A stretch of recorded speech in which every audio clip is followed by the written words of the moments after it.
Welcome back.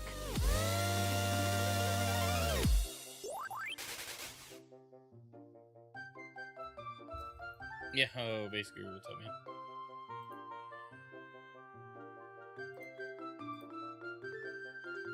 Welcome back. Yo, Dan, what's up, man? I mean, hi.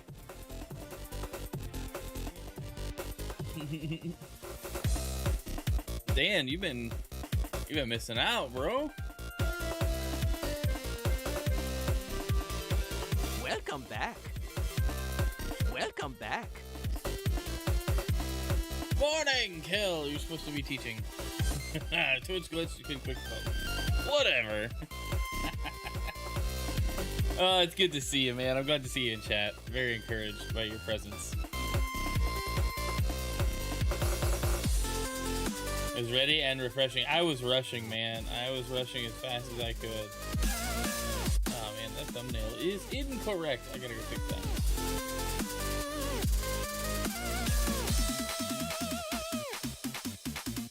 Why did it pick the wrong one? Just go right past it.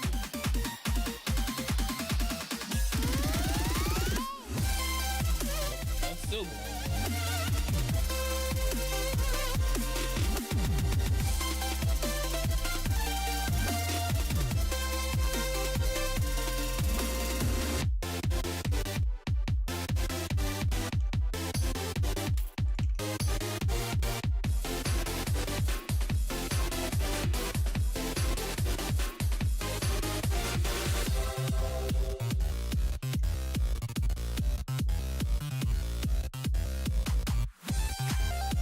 Maybe in the middle of a video from where I am now. Oh, dude, are you a work-based guru? Or are you talking about this live stream being just awful?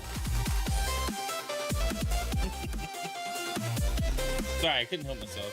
Self-deprecating humor is my forte.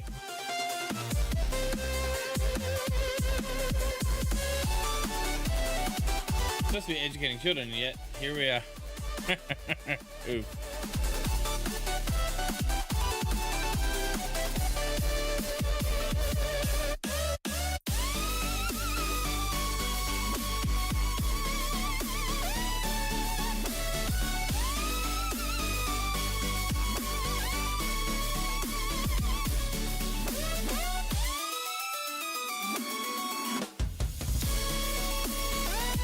All right, I think we're good to go. Just 22 minutes late. But we'll be alright. We'll survive.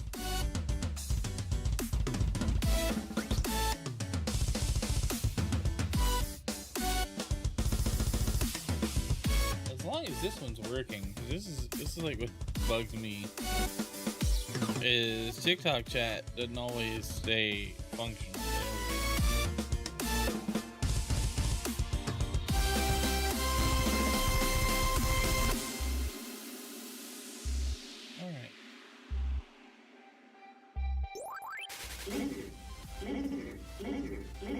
Hitting all the buttons, just tapping buttons. You seen that skin is coming to Fortnite? There's like a tease. There's a skin and then an emote. It's like you can be the lizard in Fortnite, and then there's this emote where he's just tapping lizards on a phone. I think the emote would be hilarious. I don't know if the skin would be.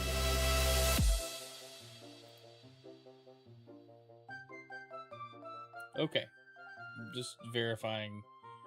Everything says it's working, so I am inclined to believe that it's working. All right, let's check in with chat. How are we doing? Happy Friday. Man, this week flew by very quickly. So quickly. Like, y'all don't even... I hope it was a good week for you guys. We're getting into the weekend here. We've got game news today. We've got the Roundtable podcast at noon. And there's plenty of stuff going on in the gaming world to talk about today. But how are we doing, chat? How was everybody's week? How's everybody looking forward the weekend, got stuff going on. I appreciate you being here. If you're watching on anything, thanks for being here. Hit the like button if it has it.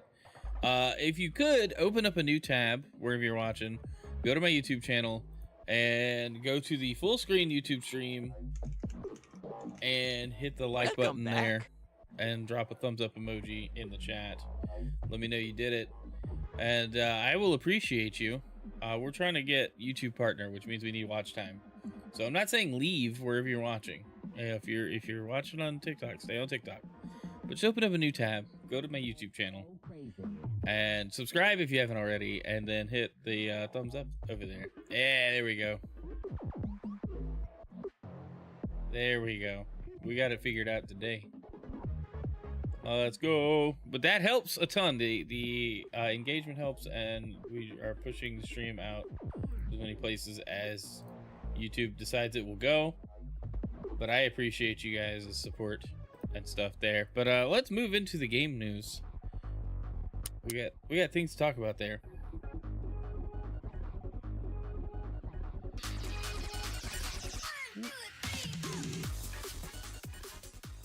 Ah, Denala dropping the sad face. I have Twitch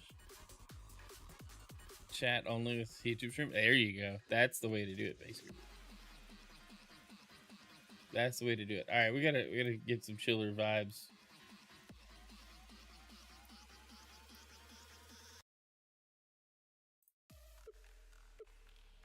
All right. No, it's too hype. It's too hype.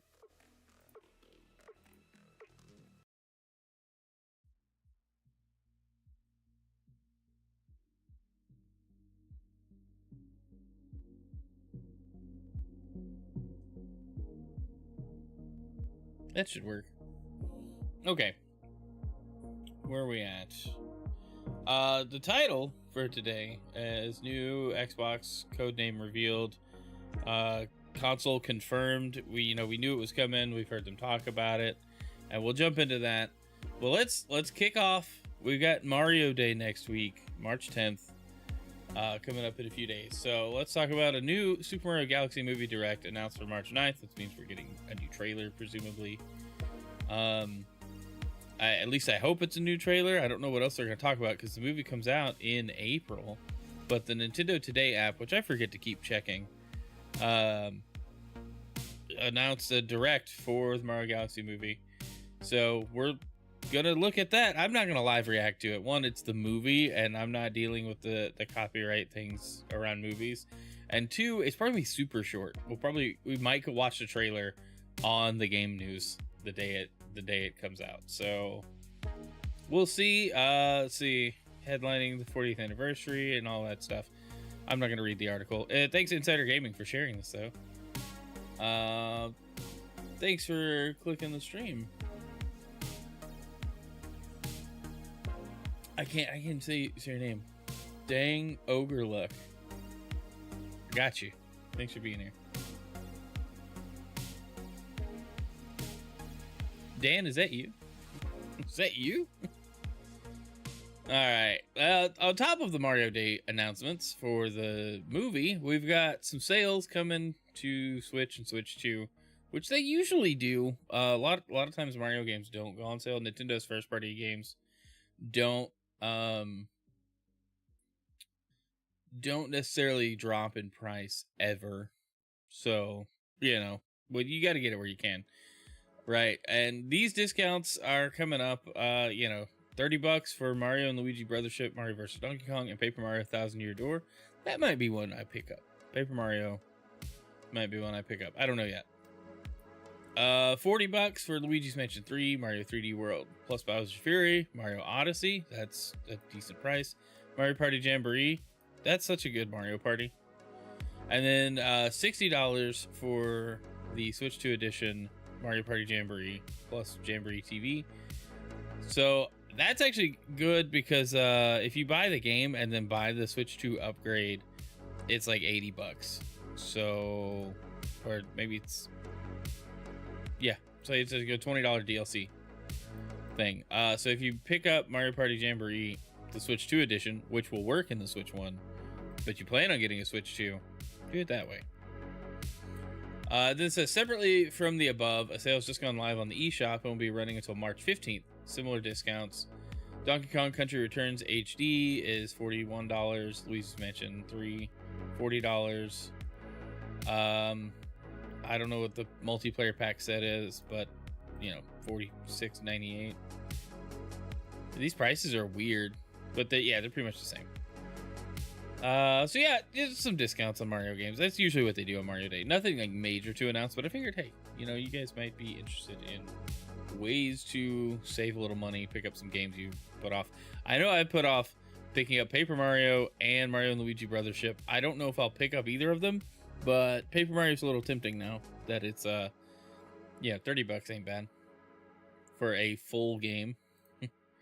All right, what we got? I thought this was awesome. National Video Game Museum, which is a great place, by the way. Let's get a zoom in here. In Texas, they have a ton of retro game equipment, documents, hardware, software, exhibits that, I mean, they do a phenomenal job at preserving and displaying and sharing just retro game stuff. But they acquired the mythical Nintendo PlayStation, the Sony MSF1, the oldest known existing Nintendo PlayStation hardware artifact, and it's the original development system for Sony's planned Super Nintendo CD attachment. It's the only known unit to exist of this type. It's one of the biggest what-ifs of all time, and it's now at the Video Game Museum for you to look at. So this thing is really interesting. Just to think, this is more of like a dev kit than a like retail system, because we've seen pictures of like the Nintendo PlayStation, which I think somebody posted down below, the Super Nintendo PlayStation or whatever it was planning on being called. This is definitely more of a dev kit add-on kind of thing that they were looking at, but crazy to think about, really crazy to think about that somebody's got their hands on this hardware in the United States, no less. And here's the other, like, I'm not gonna play the video, but you can see the, like, this was the Super Nintendo PlayStation, like, kind of almost retail model, that could have been to the stores. It hit retail, but you know, that partnership fell through. Nintendo backed out. Sony was angry, made their own PlayStation, and look where we are now. It's just saying, like, it's a big deal. But super cool, super cool. Love the Video Game Museum. Okay, thought this was neat. Pragmata being released 1 week earlier. So Pragmata will be released 1 week earlier. Capcom announced during its latest Spotlight showcase that the game is now set to launch April 17th, a week before the originally scheduled April 24th, and it'll be available just about everywhere you can enjoy video games, except the original Nintendo Switch and I guess mobile. Nobody enjoys playing games on mobile. That's there to fill the time. All right, another announcement. Kino Bridge of Spirits is coming to Switch 2. This is the original. The sequel was just announced for PlayStation 5, coming out, I think, this year. And so the original from 2021 is coming to Switch 2. They dropped a trailer. It's kind of cool. It's a game I wanted to play when it was announced. It looked like a really good adventure, you know, RPG kind of game. I definitely wanted to check it out. So I might on Switch 2. Might grab it on Xbox. I don't know. All right, we got a weird update from Assassin's Creed this week. Assassin's Creed Boss provides updates on Hex, Invictus, Jade, and confirms the Black Flag remake. So, why is that there? Ubisoft's new creative boss for Assassin's Creed has provided an update on in-development projects. The Origins and Black Flag creative director starts his update on franchise by confirming that last year's Shadows is moving into its final phase of support. It means smaller, less frequent updates, he said, as its development team shifts focus to future titles. Those future titles include 3 previously announced premium games. The first title, codename Hex, lost its creative director just last week, per a VGC report. And Guzden will take over himself. I don't do French names very well. I'm really, like, I'm southern United States American. I don't know how to read, and I can't read foreign languages. While we know we haven't shared much about this one yet, it's being built with great care by our veteran team here at Ubisoft Montreal, he said. Expect a unique, darker narrative driven Assassin's Creed experience set during a pivotal moment in history. I'm pretty sure it's going to be like the Salem witch trials. My concern is that they paint witchcraft in a positive light, and in the sense that some of the ritualistic side of it is like, oh, these are the good guys. Obviously, the Salem witch trials were not okay. I'm not defending that. That's definitely Templar behavior. Well, Assassin's Creed Templar behavior. But that's definitely going to be an interesting story. So you may have seen the recent news. I've recently taken the role of creative director for the project. In addition to my new responsibilities as head of content, we are taking time to deliver on its ambitious vision, which means we'll be quiet for a while longer. We're lifting all the enthusiasm happening on our channels. It just feels like I might have time to catch up on the Assassin's Creed series with this news. Meanwhile, multiplayer game Codename Invictus is progressing steadily with a test and learn approach. Test and learn approach. I thought it said lean, because a lean approach would be really smart. According to Guzden, with a Ubisoft Montreal development team led by For Honor veterans. Oh, that's cool. If they're doing a multiplayer game, For Honor would be a good foundation to start on. Understand there's a lot of curiosity around this project. Yes, it's a new approach to multiplayer in the franchise, but it isn't quite what the rumors have suggested. He wrote, likely referencing internet rumors that Invictus will have a stylized cartoon-style art direction. Well, they probably saw what Horizon Hunter's Gathering looked like and went, let's not do that. With player feedback at the heart of our approach, we're exploring ways to bring the community in earlier so we can shape the experience together. The team is incredibly passionate about what they're building, and their work reflects our broader goal of offering a wider variety of experiences within the Assassin's Creed universe. Mobile game Codename Jade said the game will have co-op gameplay. While we recently chose to pivot away from an early project, the lessons from that work are already helping shape our approach going forward. What matters most to us is giving each project the time it deserves and releasing them when they're ready. Jade and Hex have been in development what seems like forever. And then finally, the Assassin's Creed creative boss has all but confirmed the long-expected remake of Assassin's Creed 4 Black Flag. Speculation around Assassin's Creed is not new, but it's worth repeating. Nothing is true, everything is permitted, he wrote. Well, except in this case, some whispers have a little more wind in their sails. Keep your spyglass on the horizon. And then they have this image, Black Flag resynced, which we heard rumors of.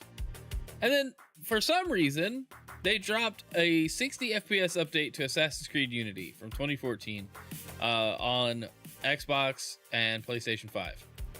So, if you have Unity and you want to play it at 60 FPS, which it's probably going to play great now on the modern hardware, that's kind of cool. But yeah, quite a bit of Assassin's Creed news. I've kind of fallen out of the series, but maybe I've got time to jump back in to some mainline stories and continue where I left off playing. I don't even know. We used to play them here on the channel, but they got to be less and less okay for what I would call family friendly PG-13 kind of content. Anyway, all right, let's get to our cover story. The next generation of Xbox console, Project Helix. They gave us a cool animation there. Very important.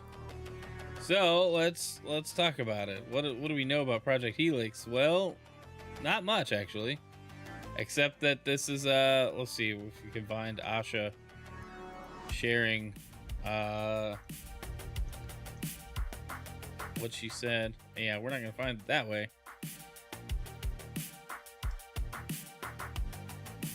Let's see, because she did talk about it.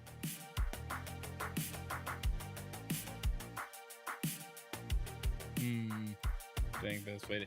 I'm gonna search over here off stream so that way I don't pull up something stupid by mistake. Because I don't remember her account, and I don't want to. But the CEO of gaming at Xbox tweeted this, yesterday. Great start to the morning with Team Xbox, where he talked about our commitment to the return of Xbox, including Project Helix, the code name for a next generation console. Project Helix will lead in performance and play your Xbox and PC games. Looking forward to chatting about this more with partners and studios at first GDC next week. So, we should learn maybe more. What is scrolling happening here? I won't scroll down. I guess not. I don't know what's happening. It just jumps back up. This page is stupid. It's probably because I'm zoomed in. Nope, it's still being dumb. Okay, thanks, Opera GX, for being absolutely stupid. Anyway, we're wrapped up, not actually sitting at my desk. Can't read the tiny message on there anyway. I just saw your message. I just noticed it. But yeah, it's a confirmation that the next Xbox will play PC games. Now, we had this rumored, they've talked about it. We had Xbox Magnus rolling around as the potential code name for it. And then now, you know, they've straight up said, hey, it's called Project Helix, which I get it. You know, they're crisscrossing the DNA here. We're getting the combo system of our dreams, right? I think we have some purported specs somewhere in the lineup here. Here we go. Windows Central. Jez Gordon, as always, has an amazing write-up. English roomless could be Wi-Fi. I don't see any drop things on my end, but that doesn't really mean anything. Okay, let's look at the article. Microsoft's next-gen Xbox console comes into focus as Asha Sharma reaffirms commitment to first-party hardware. So, next-gen console hardware is coming to view, and that has the name, project name, Helix. Project Helix is the name for Xbox's next-gen first-party hardware, using AMD's hybrid PC Xbox SoC, codenamed Magnus. That's where Magnus came in. Is from the chipset that's going to be part of the system itself. Incoming CEO Asha Sharma revealed the codename just now on X, detailing Microsoft's ongoing commitment to innovation in the gaming hardware space. Former Xbox president Sarah Bond confirmed the new Xbox in partnership with AMD last summer, but Sharma's comments confirms that the new Xbox leadership team will continue with this commitment. And that's kind of the important thing here. You know, she wanted to come in saying we're returning to what made Xbox Xbox. You know, we're going back to the roots, I guess. And by confirming that the console has a code name and it is coming and it is a console and it will play PC games, that kind of just reassures a large base of Xbox fans and supporters that, hey, this thing is real and it's gonna happen. Don't worry about it, you know? Of course, Helix won't be the name of the next-gen Xbox system itself. Microsoft uses a variety of code names for its projects of all shapes and sizes. Previously, we've had Durango for 360, Scorpio for the Xbox One X, Anaconda for the Series X, and Lockhart for the Series S. We also had Kennen for the Xbox Ally handheld range last year. Officially confirmed details on the Project Helix Xbox remain scant. From our reporting, we'll know it'll essentially be a gaming PC at its core, with the Xbox full screen experience from the Xbox Ally handheld as its front end. Microsoft is working around the clock to make the Xbox full screen experience for PC feel as close to a polished console experience as possible, taking the view that exiting out to Windows should be entirely optional.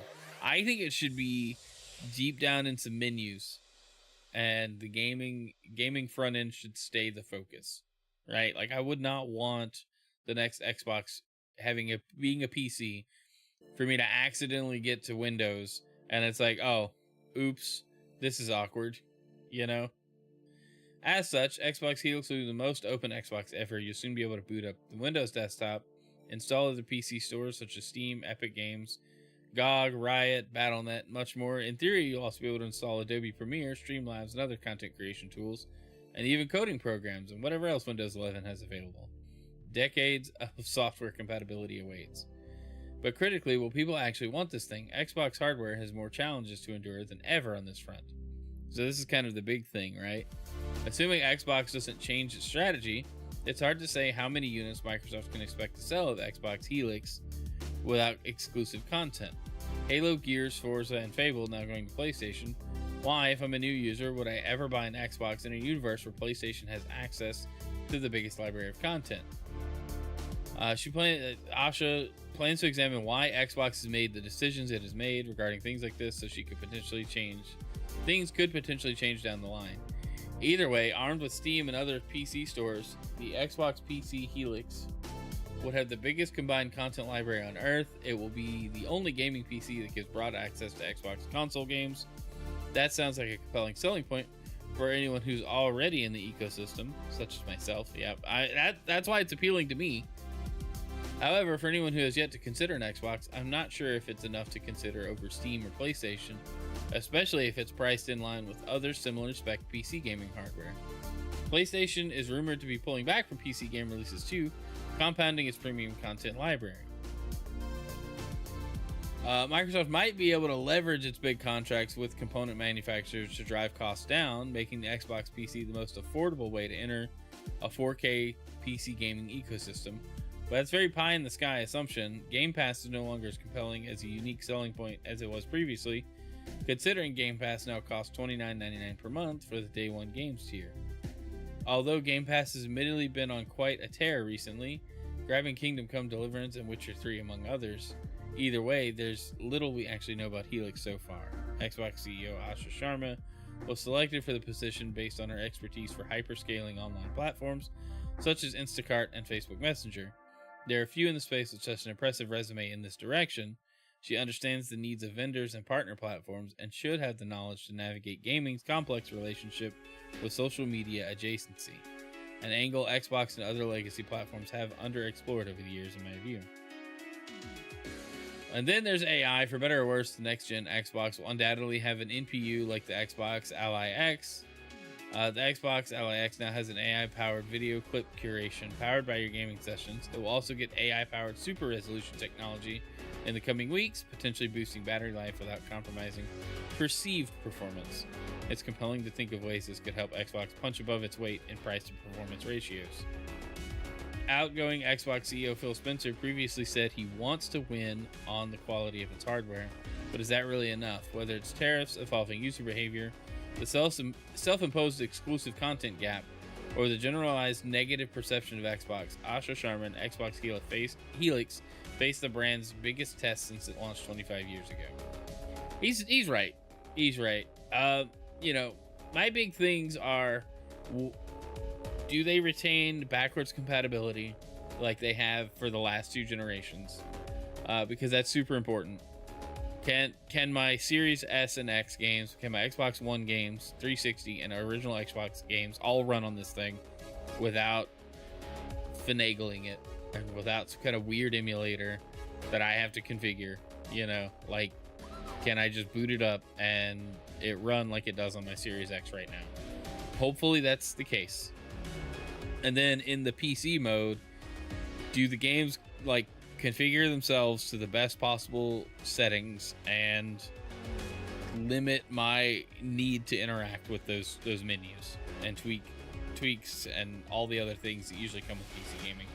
Because I say it time and again, with PC gaming, it's great. It's the best way to play games, just by volume alone, and performance-wise, you can always build a better PC. But most people don't want to take the time to do that. And then once you get to the nitty-gritty, tweaking your PC to run games as best as they can is like a whole hobby in and of itself sometimes. So I don't want to do that. I will play a game at worse settings if that's what the auto settings select, right? And that's not always what people want. If I'm playing sub 4K on a 4K TV and the TV doesn't upscale very well, we're gonna notice, right? We're gonna notice it looks kind of funky. So I'm very curious to see how this is going to handle that side of it.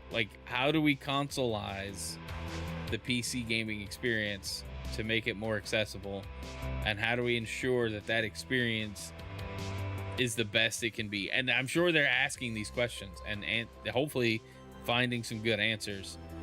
But yeah, very curious. GDC is coming up in a few weeks, I think, so we'll definitely get some leaked rumor things pretty soon, I imagine. I don't know if they'll, if we'll get a full-on reveal from GDC of ideas and menus and dashboards and that kind of thing. But I'm very much looking forward to whatever this ends up being. I been an Xbox supporter for as long as it's been around, and I would keep doing it if they give me a reason to. But if they don't, PlayStation's right there, my PC is right here. No big deal, Very curious to see where it goes, though. All right, let's take a check on Marathon. I need to refresh this. Marathon launched yesterday, and they peaked 13 hours ago, all-time peak at 88,337 players, and then 46,179 players right now. Very interesting. I was hoping to see some reviews on like Metacritic or whatever, but I did not see any. But I figured we'd check in and see how they're doing. And I came across this lovely article. Marathon could be coming to PS4 and Xbox One. It's been rated by ESRB, which we all know. However, a small detail seems to have been overlooked. A Marathon PS4 Xbox One port could be in development. Bungie's Marathon finally drops in 2026. You can get ready to extract and shoot to your heart's content. And the question of where you can do this is the big one. PS5, Xbox Series XS, and PC releases already confirmed. ESRB certification tells a different story. Marathon was rated by ESRB ahead of launch, which it usually does. And everything seemed normal. The game was assigned a T for teen rating due to its violence and the nature of the game's content. Nothing shocking so far. But the game's platforms make for interesting reading. Here's the official list of platforms mentioned. PC, PS4, PS5, Xbox One, Xbox Series. Nowhere thus far has Bungie commented or even hinted at a PS4 Xbox One port for Marathon, and given the specs and requirements required to run it, a last-gen version seems like a huge stretch. Right now the proof is there, so it's either a mistake on the ESRB's part, Bungie has erroneously submitted an application for non-existent versions, or they are really happening. Interesting. I wonder why they would have listed PS4 and Xbox One at all. I would be surprised if the game could run on Xbox One. I can see it running on like a PS4 Pro at like a, very limited resolution, maybe a lower frame rate. But I don't know. I'm very curious. All right, that's it. That's all I got for game news. I'm out of news articles. Anything else you guys come across this week find interesting? Because I sure haven't. But anyway, new stuff, fun stuff coming with Xbox Project Helix. Like I said, GDC is very soon. We'll learn more about that. I'm interested. You guys, I know consoles aren't really like the thing anymore. Almost everybody I know has gone over to PC. With like a Switch or Switch 2 as their backup. I still do all the things for some reason. I'm heavily considering not with next gen though. It depends on what that looks like. If the new Xbox is a PC, then cool. We'll be a dual PC streamer as much as possible anyway. If if PlayStation is pulling back from releasing stuff on PC entirely, which we talked about, then sure, I'm not gonna fool with that much either. I'll buy a PlayStation for that, just the exclusives, which is what I usually do anyway. So I'm very curious to see where that goes. Always interested in new consoles. I like new hardware. I mean, we were talking about it. The new Apple announcements from yesterday were pretty cool. Well, this week Apple announced a bunch of new stuff. I liked looking at this. We'll just pull up this view for this. The MacBook Neo looks cool. I would be very interested in it for like my kid, or just as a low cost laptop to do like some very basic stuff on. I wouldn't need it personally. The iPhone 17e, like, this is a very interesting value proposition for iPhone. For Apple to be doing like this kind of budget line of hardware is new, right? These new MacBook Pros seem real nice. I don't need to upgrade, but I kind of want to. could definitely dance with that. New iPad Air with an M4 processor. That's a big deal. And then the MacBook Air with the M5. Also a big deal. My iPad, I have an iPad Air. It's got the M2 in it, and I like it. I have no complaints. It does exactly what I needed to do. It's a notebook. It helps me organize my calendar. I do reminders, that sync with my phone. I got the pencil, so like I can do handwritten notes on it, which is my big thing. I wanted something I could read ebooks and handwrite notes, and the iPad Air more than does that. And there's a bunch of other stuff it does. So yeah, all the stuff Apple announced this week was cool. Like I said, the MacBook Neo is really interesting, and I'm curious about the MacBook Pro. I actually haven't looked at the specs on it, so I'm curious. Just give me tech specs. I don't need all the fancy stuff. Now, I would want a 14-inch, probably in the space black, and dang, that starting price is quite high. $21.99 for the 1 terabyte lowest config. But if you want the M5 Max, it's $3,500, $3,600. That's a lot. That's a lot for a laptop.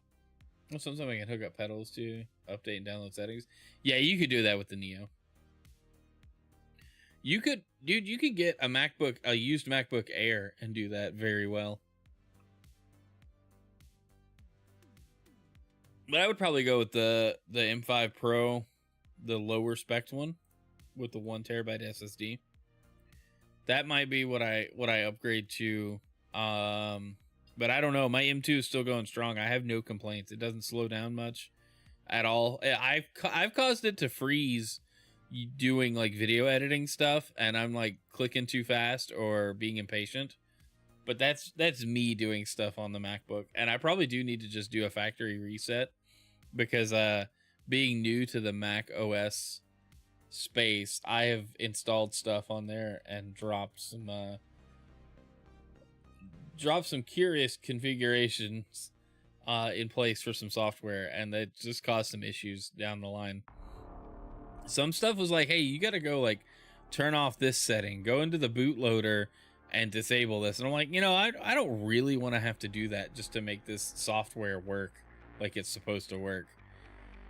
And so I ended up going and undoing those things and uninstalling the software. But uninstalling apps from macOS is weird because you just delete the icon and it goes away. And like, being a Windows user, it's like, what is this process? This feels incomplete. Turns out it is. You don't get rid of all the left behind files and stuff from the app. You just delete the app itself. But anyway, I think Apple's doing a lot with their hardware that's like worth looking at. I was trying to go down.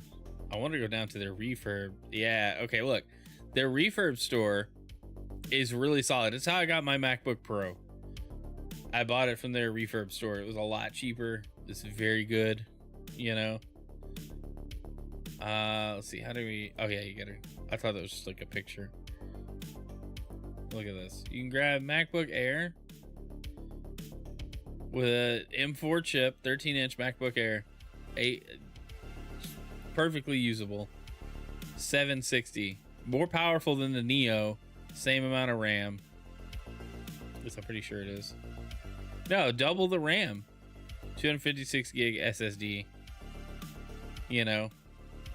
So like that's like way better than the Neo. And it'll last just as long. But are you doing stuff that needs it? Hey Brent, good to see you in chat. It's just one of those things. Like, I like looking at the tech, and I like looking at where I might go next. This Opera GX screen is weird. I don't like it. There's too much going on here. I do like the release calendar, but there's stuff here that I don't even know. What is all this? How far out does it go? Known releases. GTA 6 right there. Interesting. All right. Well, that's all I got, guys. That's all. I'm just goofing off here. Just kind of waiting until the top of the hour.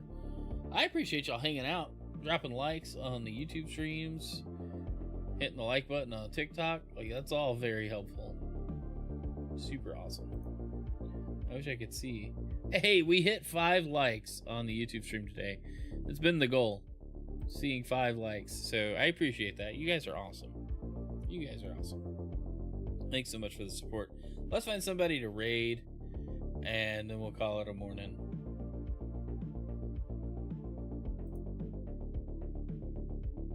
Who are we sending things to?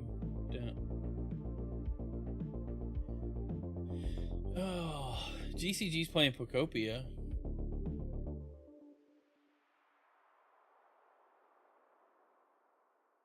Sword is playing Mario Maker 2, doing open levels.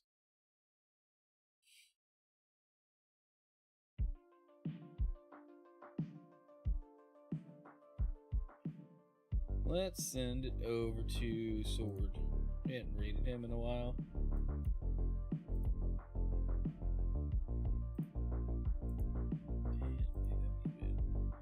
Alright, y'all have a great day. I love you. I'll be live on the Gaming Roundtable in a couple hours, so be looking forward to that. And I will see you guys maybe Sunday night. If not then, Monday morning for more game news. Love you. Have a great weekend. See ya.